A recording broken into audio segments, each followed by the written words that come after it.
پیارے بچوں، آج کے نئے سوال اور اس کے جواب کے ساتھ حاضر ہیں۔ اور آج کا سوال یہ ہے کہ انڈیا کو ہندوستان یا بھارت کیوں کہتے ہیں؟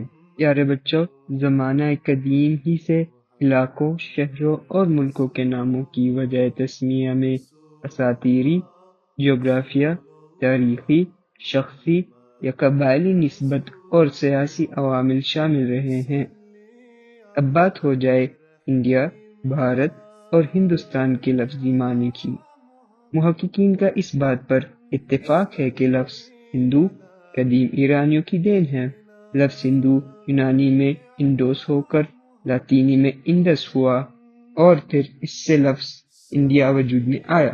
دوسری طرف فارسی یا قدیم پہلی کا ہندو جب سرزمین عرب پہنچا تو ہند ہوا اور پھر بر صغیر کے عہد اسلامی بالخصوص مغل عہد میں ہندوستان کہلایا۔ اب یونانیوں کی نسبت سے انڈیا کا قصہ ملاحظ کریں۔ جب یونانیوں نے اس خطے میں قدم رکھا تو دریائے سندھ کو اپنے لہجے میں انڈوس اور اس کے پار سرزمین کو انڈیا کا نام دیا۔ بعد میں دونوں الفاظ لاطینی زبان میں پہنچ کر بترتیب انڈس اور انڈیا ہو گئے۔ ایک ضروری بات اور ذہن نشین کر لیں کہ دنیا میں کئی ممالک ایسے ہیں جو بیک وقت اپنے دو ناموں کے ساتھ مشہور ہیں۔ مثلا مصر کو بیرونی دنیا بالخصوص مغرب ایجپٹ اور اردن کو جارڈن پکارتی ہے۔ پھر ان دونوں ممالک کی سرکاری دستاویزات پر بھی ان کے ہر دو نام درج ہوتے ہیں۔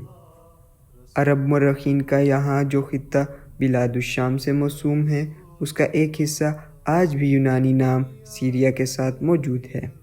واضح رہے کہ بلاد الشام کا وسیع خطہ آج کے شام یعنی سیریا یعنی شام، اردن، لبنان، فلسطین اور اسرائیل پر مشتمل ہے۔ آپ کو آج کا سوال اور اس کا جواب کیسا لگا؟ بچوں، اگر آپ کے ذہن میں کوئی سوال ہو تو ہمیں بھجوائیں، انشاءاللہ ہم آپ کو اس کا جواب دیں گے۔ یہ مضمون بھجوایا گیا ہے نبیل احمد کاشف، جرمنی سے۔